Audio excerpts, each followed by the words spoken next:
You're listening to Body Confident Friday, the place to be for tools, strategies, and perspectives to help you feel more comfortable and confident in your body.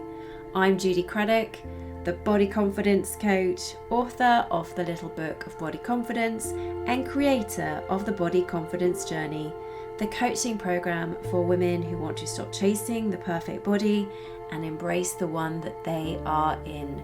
Welcome to the show.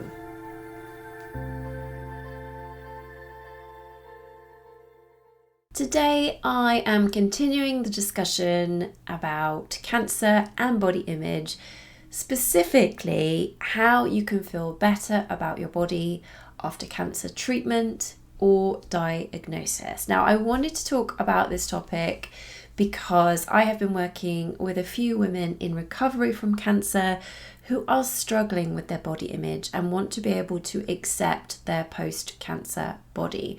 So in this episode, I'm exploring what you can do to feel better about your body after cancer. So that can include a diagnosis or a treatment or surgery if you are struggling to come to terms with the body that you are in now. Now, just so you know, this episode, which is episode 194, is part of a two-part series. So in episode 193, I looked at the impact of cancer on body image, how to validate what you're currently feeling about your body, and I explored why positivity can be toxic, invalidating, and unhelpful. And I also shared the experiences of clients who are dealing with cancer and body image concerns. So if you haven't already listened to that episode, I suggest you go listen to that first, and that's number 193, before diving into this episode.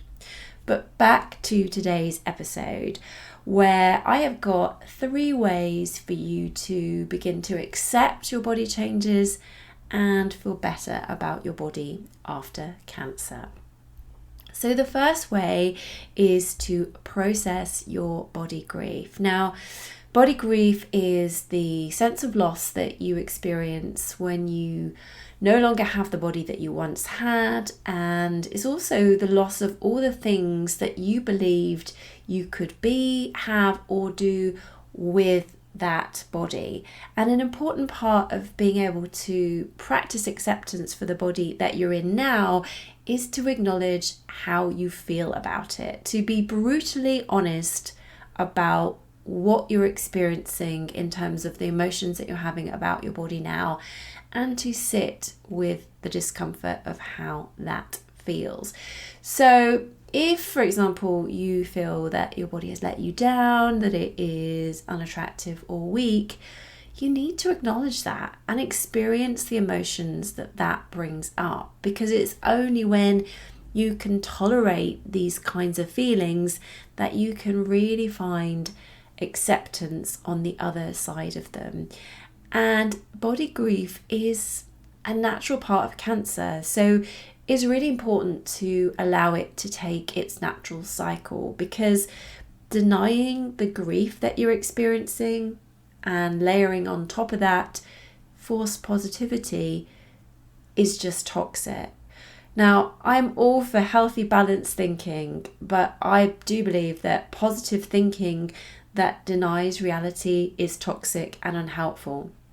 And I talk a lot more about body grief and how you can process it in the Body Grief series of Body Confident Friday. So in episode 189, I specifically looked at how you can move through your body grief, but you also may find episodes 187 and 188 useful, because they explain more about what body grief is and the various stages that you need to work through. So that is the first way for you to begin to accept your body changes and feel better about your body after your cancer, and that is to find a way to process your body grief. The second way is for you to really be mindful of the language that you are using.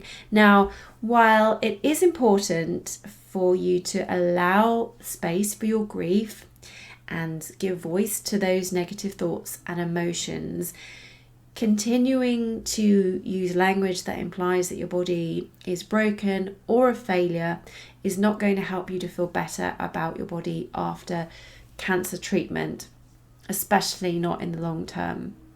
Because this kind of language just leads to feelings of frustration, depression, and anger.